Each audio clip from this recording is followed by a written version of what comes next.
Hello, Wendy. Hello, Jane. Welcome to Love Letters, Life, and Other Conversations. I know it was my choice today. I want to read a couple of things to you, and then I want to do a little exercise with you that we actually did together in the first week of I Want More, the next 30 years.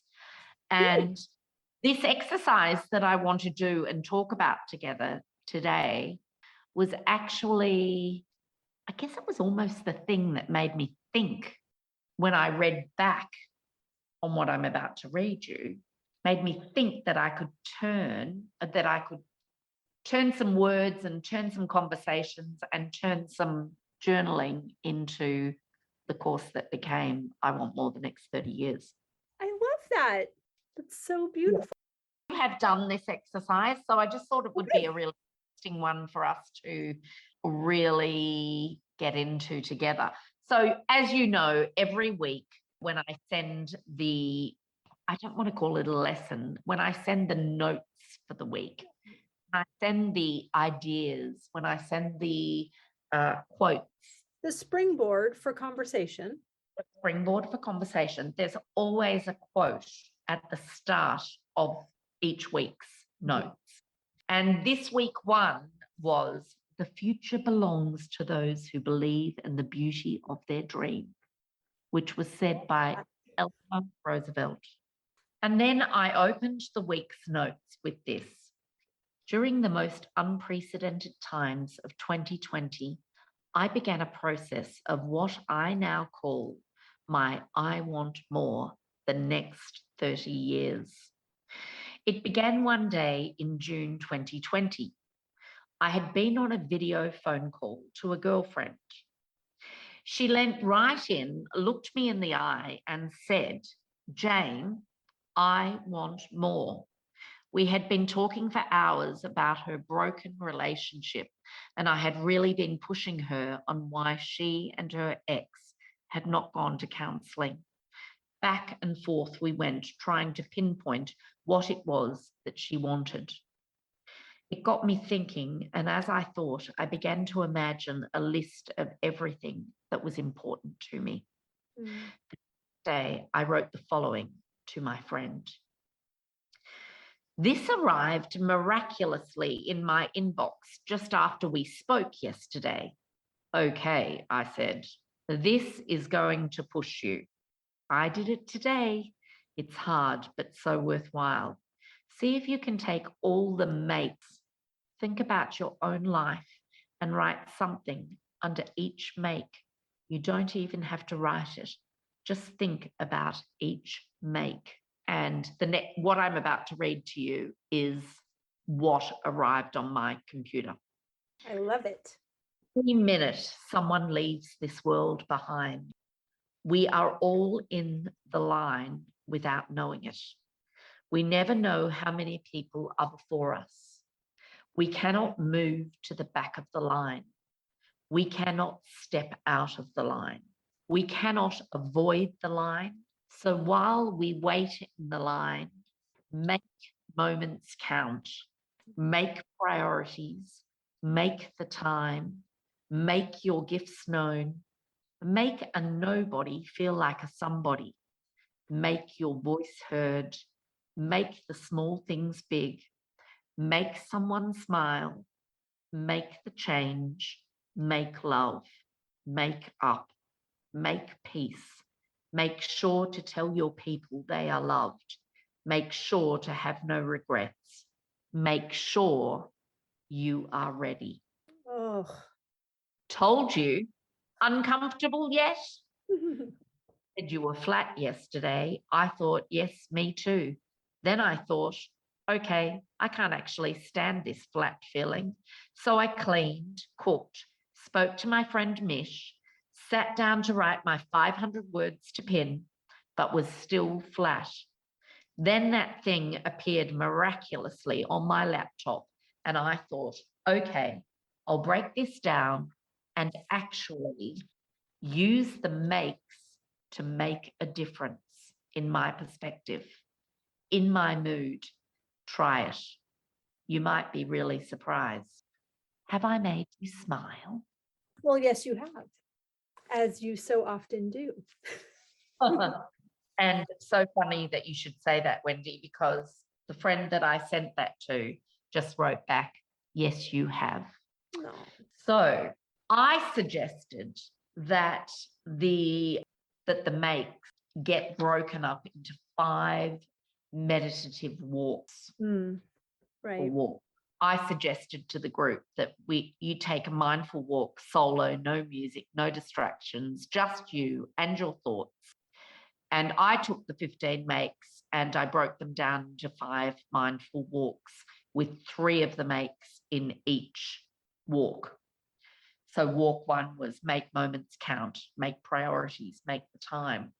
Walk 2 was make your gifts known, make a nobody feel like a somebody, which I've got to say at this point, I love all the makes except for that one. Or I loved all the makes except for that one.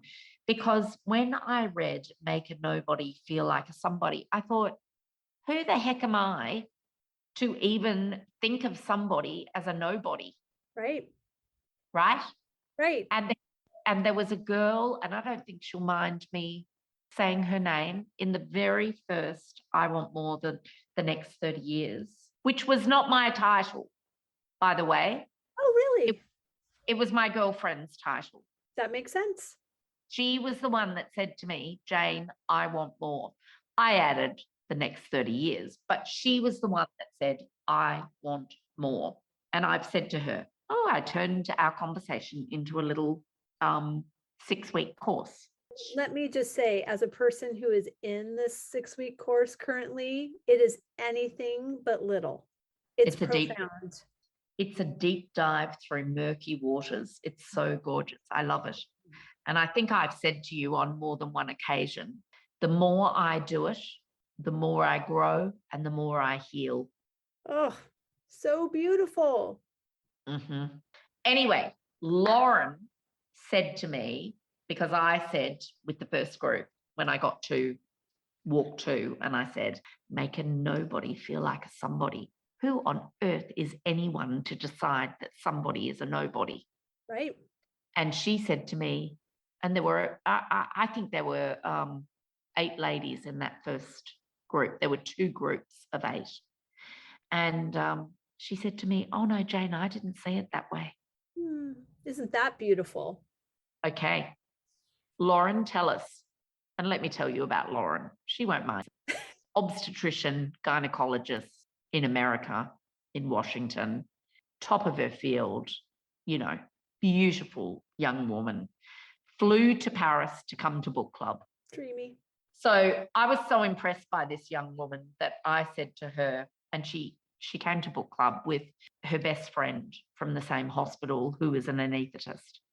And I said, you two have to come for dinner tomorrow night. And they drove, staying at Mont Saint Michel, and they came for dinner, which is 2.5-hour drive.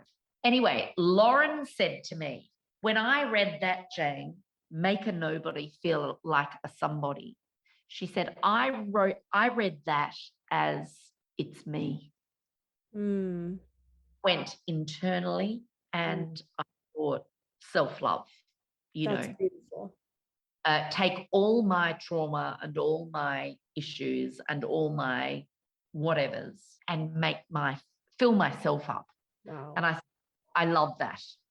I love that you've put that slant on that for me, because I almost didn't put that exercise into the course because of the fact that it said, make a nobody feel like a somebody. Fascinating. And I love her insight, because I do too. We give so much, and we give with joy. And there really isn't always very much left over for us, and we're fine. That's fine. Giving is how we receive, all the things we tell ourselves. But really, when we do give ourselves permission to do something, when we say yes to ourselves in whatever way that looks like for us in today, it feels awkward, it feels selfish, it feels as if we are undeserving of our own attention. because we have allowed ourselves, in some cases, to be a nobody. So thank you, Lauren. Exactly how Lauren articulated it as well, Wendy. And so I'm, you are on exactly the same page as she was. How did you find that particular exercise? And how did you tackle it? It's so interesting that you ask, because you had actually invited me to join a group that was starting, I want to say November or December. And so you had sent me this lesson, and I looked at it and I was like, oh, I don't know if I understand the task. And then I was going to join the intensive one day that you were doing with Charlotte, and Yes. I wasn't able to do that. And I had the task already, and I thought, I need to get my inner Jane on and figure out what exactly does she want me to do with this. I don't know. I was making it harder than I don't even know what. And now that I am in the class and I had it, and I actually need to do the homework, because I'm a rule follower and I do all the homework. And as soon as I started, it opened up for me. It poured out of you. Yeah. So it was so interesting. I don't know if whatever, but the concept of perfect timing is coming to mind. The concept of being available to receive whatever is going to come through the practice. And, sometimes we're like, oh yeah, I should totally do that thing that is for me, but sometimes there's some resistance there. And so I actually really enjoyed this task on the other side of doing it. So interesting. So I think that I suggested, I didn't say that you should do the task in 5 mindful walks. I just said that I found it easier to take the 15 makes and break them down into 5 mindful walks. I had already, when I did this task myself the very first time, make someone smile, because I said to my friend, when I sent it to her, have I made you smile? And she wrote back, yes, you have. So I thought, tick. Right. Double tick. You're a double ticker. I love a tick. I love a tick. And so I really wanted to get 15 ticks. I don't know that I've got 15 ticks, but look, even today, we had a bit of a family issue happening in our family. Back in Melbourne, Pete was navigating that with our son and 2 of our daughters. And then I had a long chat to them this morning. And I made sure to tell those people in that room how much they were loved by me. Beautiful. Which led on to me, because I'm all about having no regrets. Right. And I'd rather be embarrassed, horrified, and take a chance and be vulnerable than have regrets in life. All day long. And that leads on to make sure you are ready. Because I think if you are vulnerable and you tell your people, and at times even people that don't even know that they are your people, that they are loved, right, then those last 3, they're ticked. They're done. That's walk. And I know I'm going backwards, but let's look at walk 4. Make peace, make up, make love. Those are big ones. Pregnant pause. Yeah, those are big ones. Those are big. The other, it's interesting. I didn't realize I was going to be pausing so dramatically. The other ones, I feel like, make moments count, make priorities, make the time. Like that's all. Oh, good. I can do that with my daughter. I could do that with my friends, like that. Those are easy. You do that anyway. You turn your phone off at 3 o'clock every day when you pick Amelia up. You make those moments count with your daughters. Right. with your daughter. She is your priority. So make priorities, make the time. All of that happens at 3 o'clock in your Right. life. Right.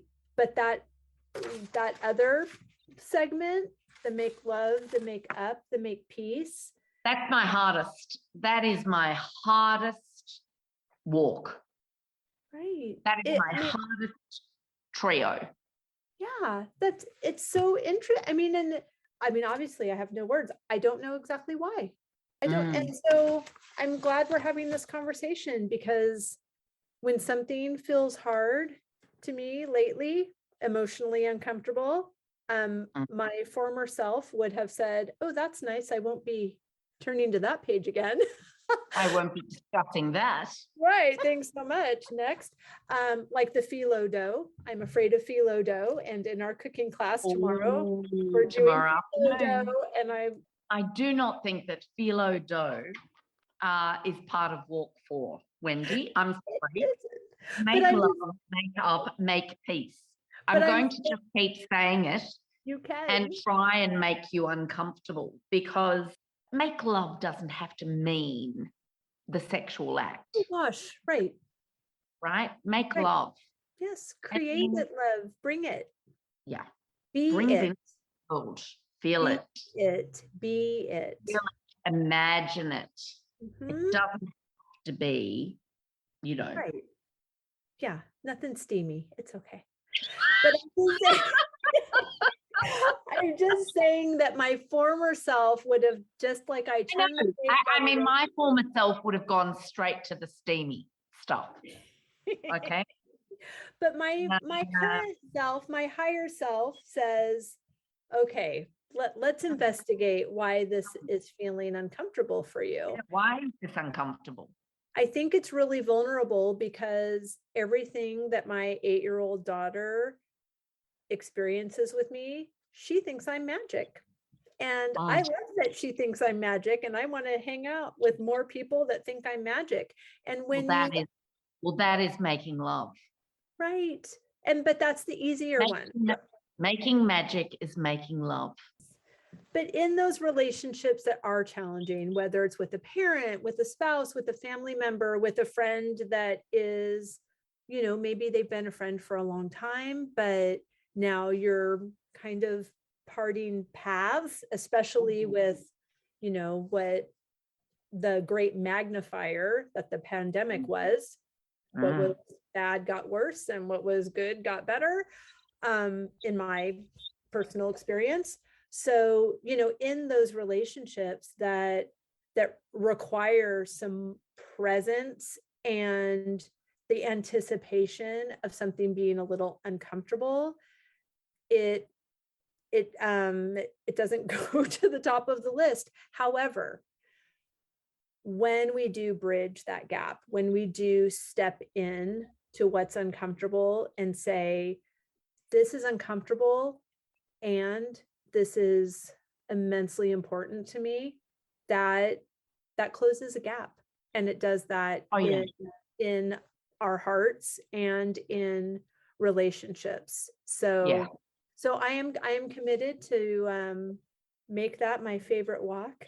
Make love, making love, making up, making peace. It's good. Good girl. It's interesting, actually. My son was talking to me about really that walk today, making love, making up, making peace. And as I listened to him, I didn't realize I was doing it. And I'm acutely aware of it now. He said, Mom, you're doing the and I know I do it. I know I do it, but I do it because I'm listening. It's like my yes, yes, yes. I have always done It's your say more. It's my say more. Say more. Tell me more. Tell me more. Say more about that. Say more. Keep going. And I said, darling, it's not that I'm not listening. And I started verbatim telling him what he said, oh, you were listening. I said, darling, don't ever think my is not listening. I'm listening intensely. That means, yes, darling, I'm listening. Right. And that's so interesting because that's what I hear when you say, I actually, water and sunshine to me is acknowledgement and appreciation. And when I say something that's several sentences and I need to know that that person is with me, I like a nod. I like a I like a say more. But if it's so interesting, Wendy, because I remember a couple of years ago being at a restaurant, a favorite place of mine in Normandy. I was there with a friend and with Pete, and I think there were maybe 4 or 5 of us. We were waiting at reception to get our coats at the end of the lunch. Madame was saying to me, she said, do you have your tag?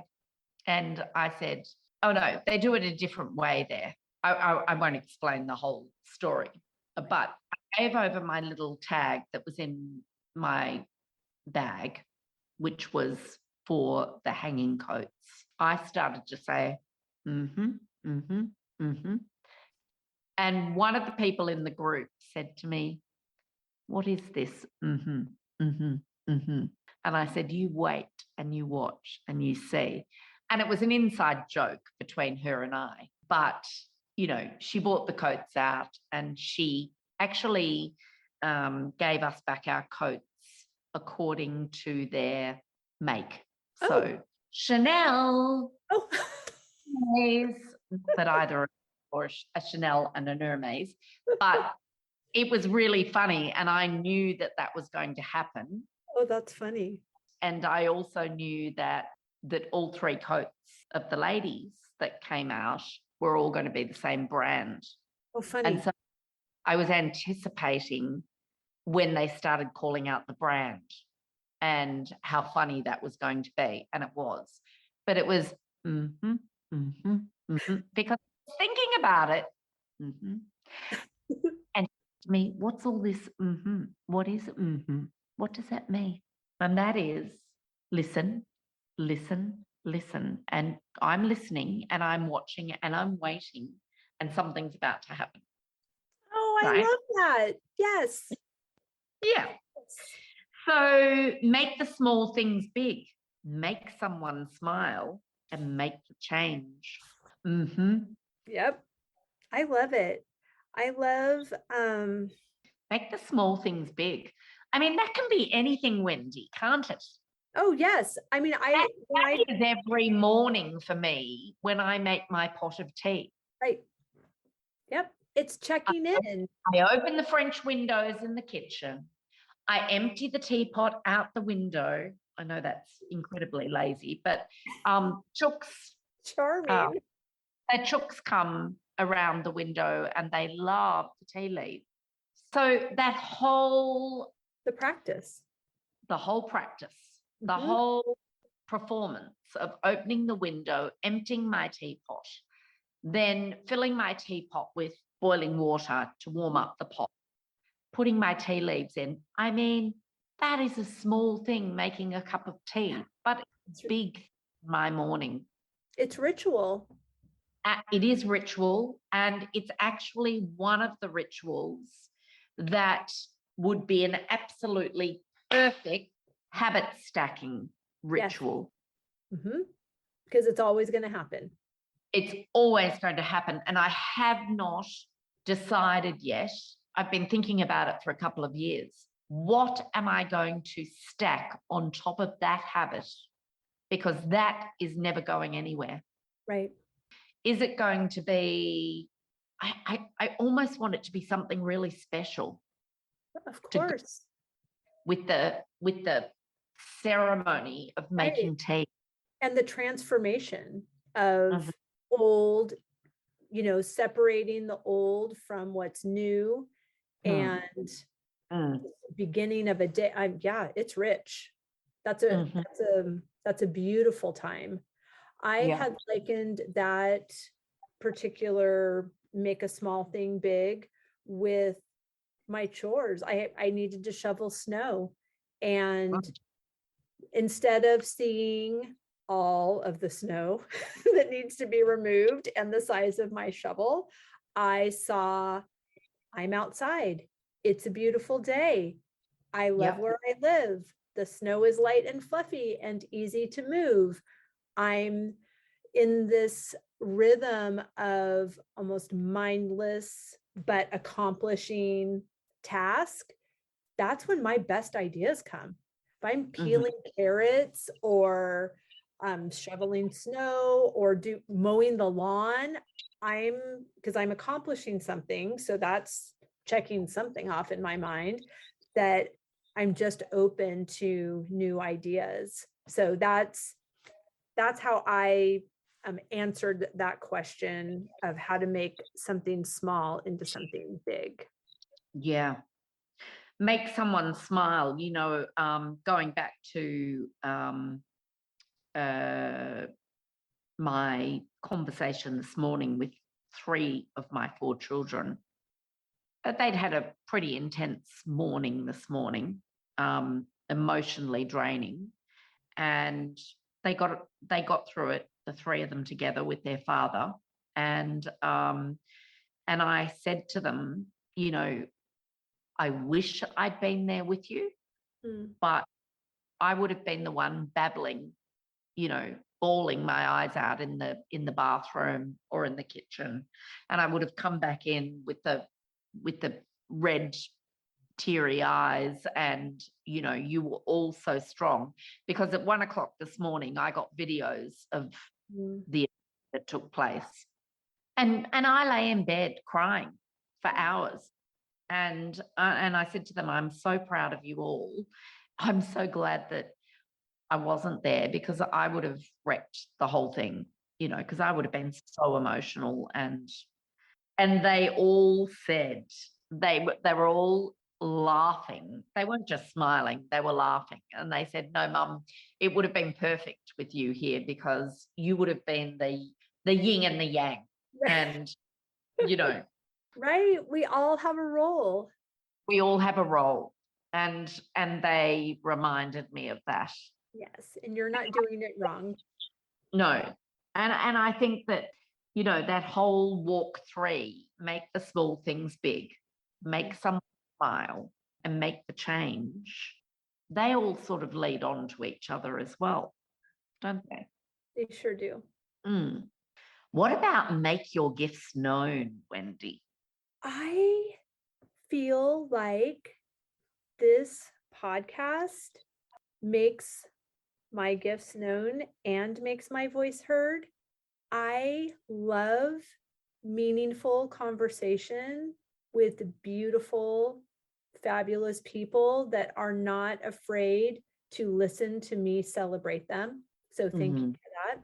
So that's for me. I feel like this is a great opportunity that in celebrating these beautiful passages, these springboards for conversation, the conversation itself, celebrating you, celebrating me, celebrating our lovely, lovely listeners and how they're interacting and the impact that it's having on all of us. It's just a giant love fest, and I'm so happy to be a part of it. It is. And I suppose we should say at this point, this is not for one moment the Jane and Wendy. Oh gosh. Show. Agreed. I mean, I think that the lovely thing that transpired between us when we first met in Paris was we both actually love sharing this stuff. Yes. We love having these conversations. We love having the hard conversations. We love walking through the murky waters. And I have not always loved doing that sort of stuff. The time has come to just be comfortable with it. Right. Agreed. I don't really care what anyone thinks about any of it. All I care about is how it connects me with like-minded people that are also willing to be a bit vulnerable and a bit courageous. Right. Agreed. Takeaways, Wendy, takeaways. Oh. This is going to be a really long one today. It has. I've enjoyed it though, as I have always. too. I have too. I think the takeaway is that if at first something doesn't feel fun or exciting, or you're not sure you're going to do it right, like how I felt originally when I read this list, Mhm. think of a way to reframe it and think of a way to make it work for you, to make it open up a truth or a different way to look at a situation. And Mhm. in doing that, I mean, it was almost a Pandora's box of goodness. Yeah. Yeah, it was beautiful, wasn't it? Mhm. It's a really interesting exercise that I think uncovers so much and makes us question how we're living, how we're connecting, how we're giving, how we're receiving. Mm. And I'm just so grateful. My biggest takeaway from this is that I'm so grateful that I wrote so much in 2020. And I feel like between the people that I wrote to, there were so many words exchanged and so many thoughts that it just opened up a world of infinite possibilities to me. That's beautiful. And that's probably my greatest takeaway from that particular exercise. And it was that exercise and the couple of paragraphs before that, as I reread last year, I thought, oh my gosh, there's so much in there that would be so lovely to share. Yes. And I love sharing it. And as I said, and this would be my greatest takeaway, that the more I do that 6-week course, and of course, I'm so lucky that I get to do it over and over and over again. Right. And my girlfriend Louise, if you're listening in London, she will cringe and say, "Oh, don't say that word growth." But she is at the moment doing the alt MBA. It is full of the word growth, and I just laugh and I just say, "Oh, is that the word growth that I've seen in there, Louise?" So it's a little bit of an in joke with us, but I loved that exercise. We have loved this conversation and sharing this love letter with you, and we would like to invite you to send us your love letters. Visit the link in the show notes to send us your letters and to join our email list. See you next week. Trust her words and let her wisdom show. Don't let your dreams fade away like a maybe. Life keeps rolling on and then it's gone.